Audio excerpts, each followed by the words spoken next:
Hello बच्चों। पर्वतों से आज मैं टकरा गया, आपने दी आवाज और मैं आ गया। देखिए, आज मैं आपके लिए लेकर आया हूं क्लास 9 नया चैप्टर ग्रेविटेशन। बहुत ही इंपॉर्टेंट और बहुत ही इंटरेस्टिंग चैप्टर है। बहुत ही इंपॉर्टेंट और बहुत ही इंटरेस्टिंग चैप्टर है, देखिएगा कैसे। Okay, so without wasting any time pen paper उठा लीजिए, लेकिन कुछ लिखिएगा मत, क्योंकि पहले समझ लो उसके बाद लिखना। ठीक है, तो स्टार्ट करते हैं। ग्रेविटेशन बोले तो गुरुत्वाकर्षण। अब इसको मिटा देता हूं। ठीक है, देखेंगे तो यहां से ग्रेविटेशन बेसिकली होता क्या है। सबसे पहले ग्रेविटेशन का सिंपल सा मतलब है, कोई भी चीज अगर आप ऊपर फेंके नीचे ही गिरेगा, ऊपर फेंके नीचे ही गिरेगा, ऊपर फेंके नीचे ही गिरेगा। मतलब कुछ तो होगा, कुछ तो है इस धरती में, कुछ तो बात है उसमें। ठीक है, कि वो उसको अपनी तरफ ही खींच रहा है। कुछ तो बात है उसमें जो अपनी तरफ ही खींच रहा है। राइट, तो इसी चीज को ग्रेविटेशन कहते हैं। तो यहीं से न्यूटन भैया ने दिया था यूनिवर्सल लॉ ऑफ ग्रेविटेशन। ठीक है, न्यूटन्स लॉ ऑफ ग्रेविटेशन। ठीक है, अब क्या कहा था भैया न्यूटन भैया ने, इसके लिए हमें लेना पड़ेगा दो पार्टिकल। तो उसके लिए हम लेंगे शेप, शेप में लेंगे गोला। ठीक है, कलर ले लेते चलो। ये एक गोला यहाँ, एक गोला यहाँ। ठीक है, डिस्टेंस इनके सेंटर्स से लेंगे हम, ये रहा। ठीक है, तो इस गोले का हम मास मान लेते हैं बच्चा लोग, इसका मास मान लेते हैं m1, इसका मास मान लेते हैं m2, और बीच की डिस्टेंस r। तो न्यूटन भैया ने कहा था every particle of universe attract every other particle, every particle of universe attract every other particle with a force.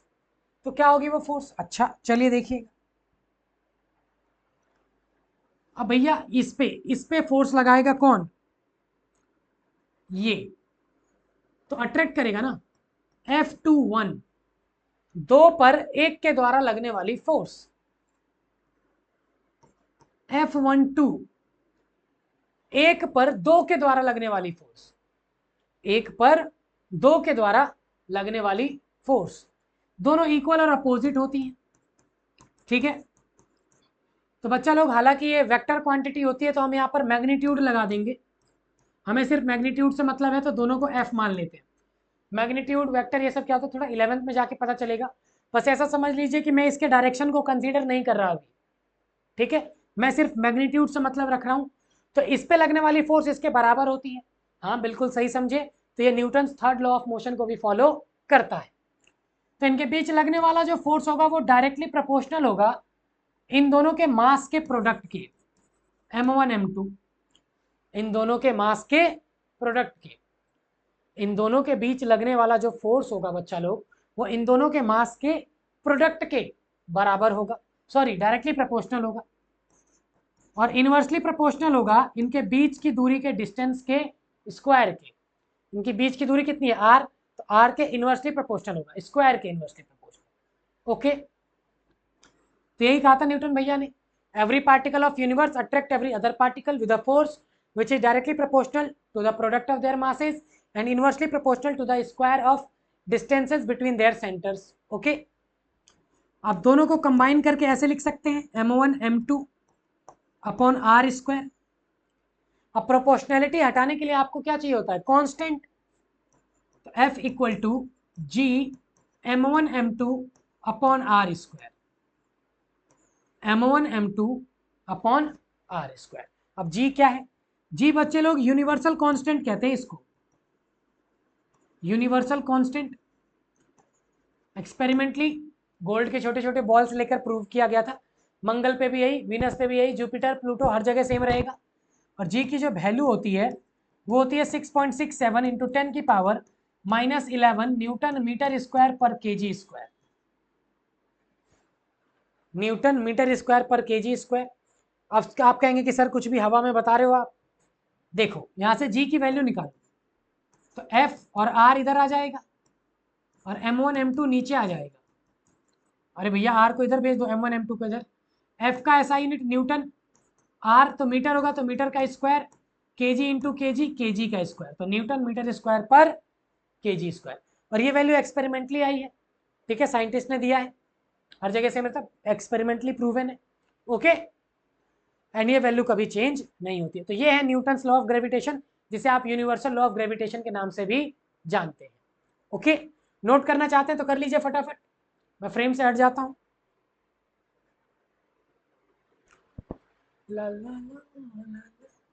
ठीक है, अब देखिए बड़े ही खूबसूरत बात बताते हैं आपको इस पे कि भैया प्रोडक्ट ऑफ मास बढ़ेगा तो फोर्स भी बढ़ेगा, डिस्टेंस बढ़ेगा तो ये घटेगा, ये घटेगा तो ये बढ़ेगा, इन्वर्सली प्रोपोर्शनल होता है ना।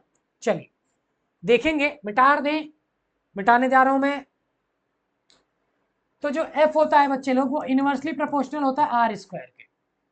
तो इसका ग्राफ कैसा बनेगा, इधर एफ ले लीजिए और इधर आर।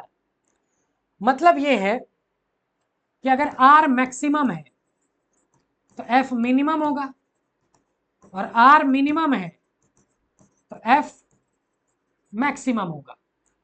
तो भैया आर की वैल्यू मिनिमम क्या होगी, 0, तो 0 रखोगे 1/0, इन्फिनिटी, डिफाइन ही नहीं है। और आर का मैक्सिमम क्या होगा, इनफाइनाइट, तो इनफाइनाइट रखोगे 1/∞ इज 0। मतलब ग्राफ कैसा आएगा बच्चे लोग, ऐसा। देखो आर अगर छोटा है, एफ सबसे बड़ा है, और जैसे जैसे आर बढ़ रहा है फोर्स घट रही है। टच मत करा देना क्योंकि आपको इन्फिनिटी पता नहीं है ना, तो ग्राफ को हम टच नहीं करा सकते, इन्फिनिटी के बारे में जानते नहीं। ओके, तो ये है आपका।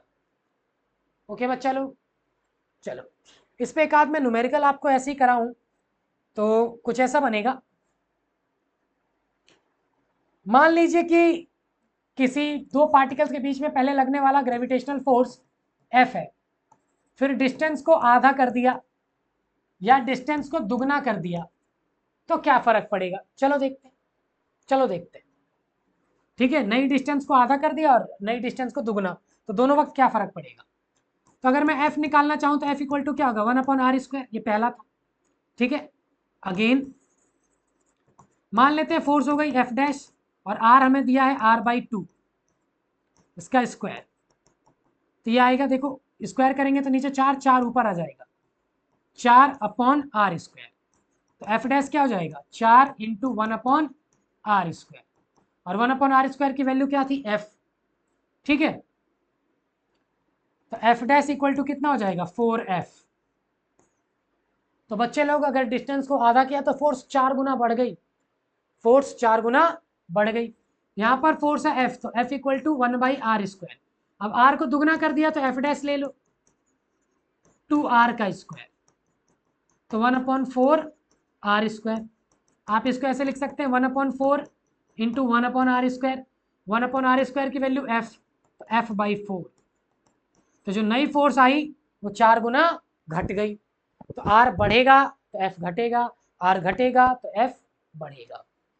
चलिए कुछ न्यूमेरिकल्स मैंने लिख रखे हैं आपके लिए, उस पर आते हैं। कह रहा है मास ऑफ अर्थ है इतना, मास ऑफ मून है इतना, और उन दोनों के बीच का डिस्टेंस है इतना, तो बताओ उनके बीच में लगने वाली ग्रेविटेशनल फोर्स कितनी होगी। सिंपल सी बात है, फॉर्मूला लगा देंगे। बच्चा लोग जब भी फिजिक्स करना हो कुछ मत करो, फार्मूला लगा दो। सॉल्यूशन इसका कैसा होगा, F G equal to G m1 m2 upon r²।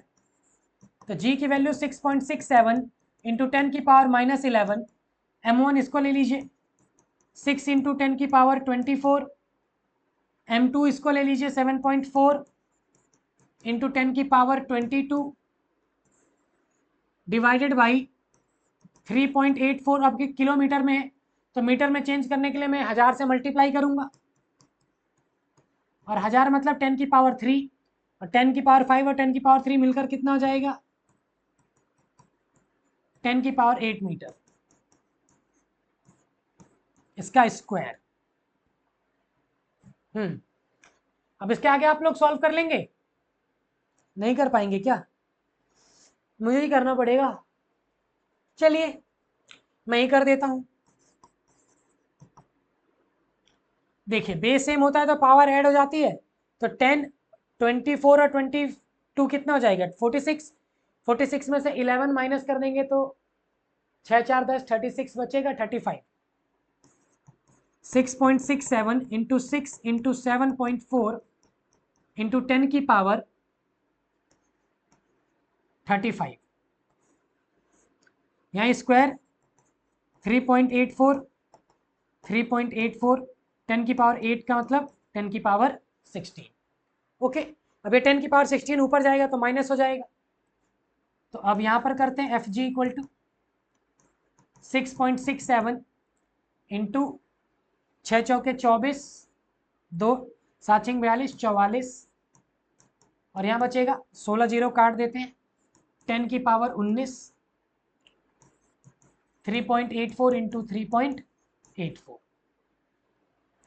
Okay, इसके बाद क्या करें, देखिए यहाँ से पॉइंट हटाएंगे, यहाँ से पॉइंट तो इनके 2 जीरो मर जाएंगे, यहाँ से पॉइंट हटाएंगे तो यहाँ 2 जीरो, यहाँ से पॉइंट हटाएंगे तो 1 जीरो, 1 जीरो से 1 जीरो, और ये वाला जीरो इसमें ऐड हो जाएगा।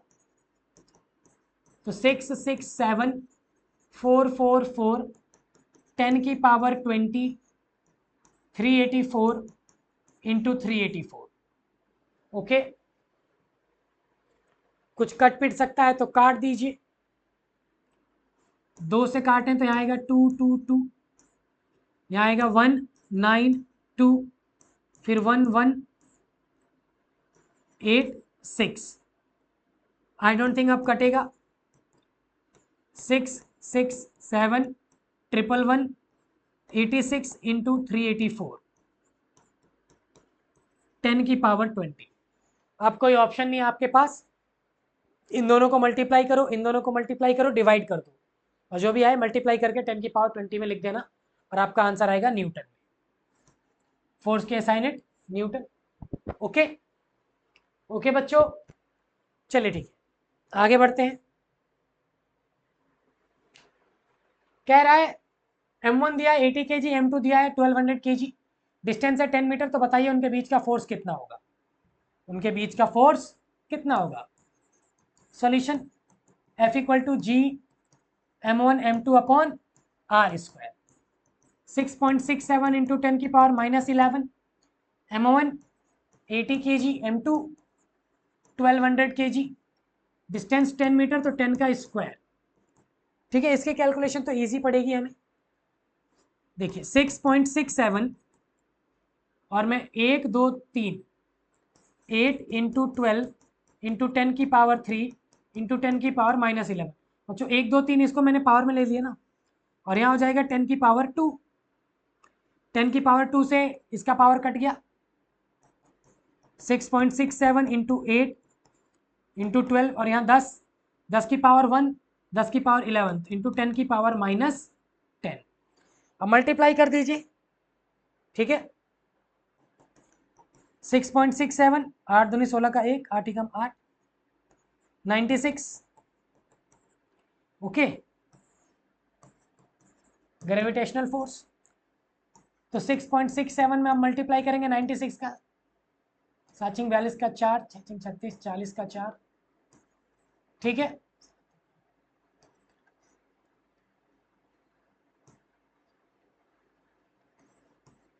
दो 2 1 4 6। देख लेना थोड़ी बहुत अगर कैलकुलेशन मिस्टेक हो तो माफ कर देना। 641.22 इंटू 10 की पावर -11 न्यूटन। ओके, सिंपल सा क्वेश्चन था, बहुत ज्यादा सिंपल था। चलिए last but not the least, कह रहा है कि ग्रेविटेशनल फोर्स है 100, find out the distance change so that F G becomes 50 Newton. चलिए देखते हैं, कह रहा है कि पहले दो पार्टिकल्स के बीच में लगने वाला फोर्स, दो पार्टिकल, इसे M1 ले लेते हैं, इसे M2, इनके बीच की डिस्टेंस R, तो F इक्वल टू क्या होगा, G M1 M2 upon R square, और F दिया है 100, F दिया है 100। अब कह रहा है कि डिस्टेंस चेंज, कितना डिस्टेंस चेंज करें कि उनके बीच लगने वाला फोर्स हो जाए 50 न्यूटन। तो भैया देखो, force F dash equal to G, mass तो बदलेगा नहीं, जी भी नहीं बदला, R डैश ले लेते हैं, R डैश का स्क्वायर, F डैश हमें दे रखा है 50, तो G M1 M2 upon R dash का स्क्वायर। चलो ये हो गई आपकी फर्स्ट इक्वेशन और ये हो गई आपकी सेकेंड इक्वेशन। अब फर्स्ट को सेकेंड से डिवाइड कर दीजिए, डिवाइड करेंगे तो 100/50 आएगा। तो G m1 m2 upon R square, G m1 m2 upon R dash का स्क्वायर। जी m1 m2 से m1 m2 कट गया, 0 से 0, 5 से ये 2, इसका मल्टीप्लाई इसमें और इसका मल्टीप्लाई इसमें, तो 2 इक्वल टू आया आर डैश का स्क्वायर, ठीक है, और यहां पर आर स्क्वायर। ओके बच्चों, तो इसके बाद आप देखेंगे तो ये हो जाएगा 2r square equal to R dash का स्क्वायर। तो इस पर रूट आएगा तो आर तो बाहर आ जाएगा, आर रूट 2, तो आर डैश की वैल्यू हो जाएगी आर रूट 2। ठीक है बच्चों, तो डिस्टेंस में कितना चेंज आएगा, आर रूट 2, आर से वो आर रूट 2 हो जाएगा। ओके, तो ये था आपका यूनिवर्सल लॉ ऑफ ग्रेविटेशन। बच्चे लोग, जो नेक्स्ट टॉपिक आपका आता है ना, वो होता है acceleration due to gravity. Acceleration due to gravity. अब ये ऐसा है क्या भाई, हमने एक चीज तो पढ़ी है कि force and laws of motion में एक होता है बैलेंस फोर्स और एक होता है अनबैलेंस फोर्स। तो बैलेंस फोर्स मोशन को प्रोड्यूस नहीं कर सकता, राइट, सिर्फ अनबैलेंस ही मोशन को प्रोड्यूस कर सकता है। और force equal to mass into acceleration, Newton second law of motion. The force applied on a body is directly proportional to the rate of change in momentum. तो force equal to mass into acceleration। तो यहीं से आपका निकल कर आता है कि जब भी ये फोर्स लगेगी तो एक्सीलरेशन तो होगा ही होगा, मतलब फोर्स लगेगी तो एक्सीलरेशन तो होगा ही होगा। तो भैया यहाँ तो फोर्स लग रही है, किसी भी चीज को ऊपर फेंको तो नीचे ही आती है, किसी भी चीज को ऊपर फेंको तो वो नीचे ही आती है, तो फोर्स तो लग रही है, बात तो क्लियर है। तो यहीं से आता है बच्चे लोग एक्सीलरेशन ड्यू टू ग्रेविटी, कि कोई भी चीज आपने ऊपर फेंकी और उस पर वो नीचे ही आ रहा है, तो किसी एक्सीलरेशन से आ रहा होगा, तो उसी को कहते हैं जी। क्या कहते हैं बच्चा लोग, जी। ठीक है, तो देखो यहाँ ये होता है आपका मास, ठीक है, आपका नहीं, मास ऑफ अर्थ, अर्थ हो गया ये एम, और ये हो गया रेडियस ऑफ अर्थ। ओके, और यहां पर कोई ऑब्जेक्ट रखा है एम नाम का, ठीक है, तो हम एक यूनिवर्सल लॉ ऑफ ग्रेविटेशन क्या कहता है, या Newton's law of gravitation, universal law of gravitation क्या बताता है भैया, F equal to G m1 m2 upon R square. तो जी तो जी ही रहेगा, m1 क्या हो जाएगा me, m2 क्या हो जाएगा m, और ये हो जाएगा रेडियस ऑफ अर्थ का स्क्वायर। ठीक है, but Newton's second law of motion क्या कहता है,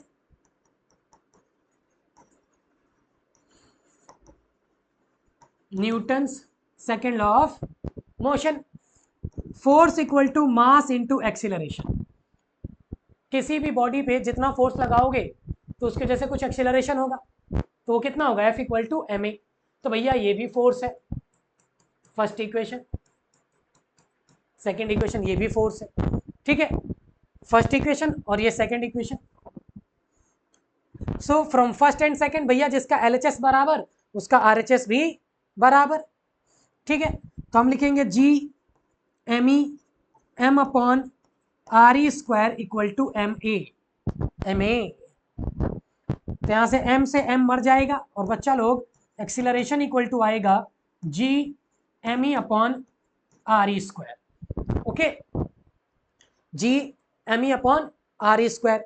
तो एक्सीलरेशन, लेकिन यहां पर एक्सीलरेशन किसकी वजह से हो रहा है, ग्रेविटी की वजह से, तो आप ए का बस सिंबल चेंज कर देंगे जी में, तो जी इक्वल टू हो जाएगा G M E upon R E square, G M E upon R E square. Note कर लीजिए फटाफट, फटाफट नोट कीजिए, क्योंकि मैं इसके बाद मिटा दूंगा इसको, या चलो मिटाते नहीं है, यहाँ पे देखते। तो भैया जी इक्वल टू क्या आया, G M E upon R E square, तो जी की वैल्यू 6.67 इंटू 10 की पावर -11 न्यूटन मीटर स्क्वायर पर KG square. Okay, mass of Earth 6 into 10 की power 24 kg, radius of Earth 6.4 into 10 की पावर 6 मीटर। अब इन सारी वैल्यूज को यहाँ पे पुट कर दो बच्चों, क्या कर दो, पुट कर दो, सारी वैल्यूज को पुट कर दो, जी की जगह जी की वैल्यू, एम ई की जगह एम ई की वैल्यू, आर ई की जगह आर ई की वैल्यू, तो आपका जी लगभग कैलकुलेट होकर आता है 9.8 मीटर पर सेकेंड स्क्वायर, 9.8 मीटर पर सेकेंड स्क्वायर। तो ये है आपका acceleration due to gravity, acceleration due to gravity. That means अगर किसी भी चीज को ऊपर फेंकी जाए तो जमीन पर नीचे गिरती है, तो उसमें एक्सीलरेशन कितना होता है, ड्यू टू ग्रेविटी, उसी को कहते हैं एक्सीलरेशन ड्यू टू ग्रेविटी, और वो ऐसे होता है 9.8, 9.8। ठीक है बच्चा लोग, अरे ठीक है, ओके। अब मान लीजिए आपको मून का निकालना है, तो भैया ये तो अर्थ का हो गया ना, अर्थ। अब कोई चांद पर हो तो मून पर, तो जी की वैल्यू तो कैपिटल जी की वैल्यू तो चेंज होगी नहीं, मास ऑफ अर्थ की जगह मास ऑफ मून आएगा, रेडियस ऑफ अर्थ की जगह रेडियस ऑफ मून आएगा, तो जी की वैल्यू आती है 1.63 मीटर पर सेकेंड स्क्वायर। आप देख सकते हैं काफी अंतर है, ठीक है। तो इसीलिए मून की ग्रेविटी कम है, तो देखते ना एस्ट्रोनॉट उस पर लंगड़ी खेलते हुए से उड़ते उड़ते जाते हैं, ग्रेविटी कम है ना, ग्रेविटी कम है तो वो उड़ते उड़ते जाएंगे, और ग्रेविटी इसकी ज्यादा है, अर्थ की ग्रेविटेशनल पुल ज्यादा है as compare to moon, right. But कभी कभी ऐसा होता है जब मून क्या करता है, रिवॉल्व करता है ना अर्थ के अराउंड, ठीक है। तो जब मून का ग्रेविटेशनल पुल ज्यादा हो जाता है तो वो अर्थ की बाकी चीजों को तो अट्रैक्ट कर नहीं सकता, राइट। तो समुद्र के पानी को अट्रैक्ट कर लेता है, तो जिसकी वजह से लो टाइड और हाई टाइड आता है, ज्वार भाटा जिसे कहते हैं हिंदी में, ठीक है। नोट कर लीजिए, फिर बहुत ही बढ़िया बात बताते हैं इसके बारे में। कर लिया, कर लिया बच्चों, ठीक है। चलो अब variation in ji, variation in जी। अब बच्चा लोग है क्या basically, G equal to G M E upon R E का स्क्वायर है। अब आर ई फिक्स तो है नहीं, अरे भैया हमने तो ले लिया ना अर्थ स्फीयर, अर्थ बेसिकली ऐसे चपटा हुआ है, ठीक है। यहां पर होता है इक्वेटर और इधर होगा पोल, ठीक। तो ये इक्वेटर का रेडियस और ये पोल, तो आप देख सकते हैं ना रेडियस के इनवर्सली प्रोपोर्शनल है, अगर रेडियस कांस्टेंट होता तो जी भी कांस्टेंट होता, यस जी की वैल्यू चेंज होती है, ठीक है।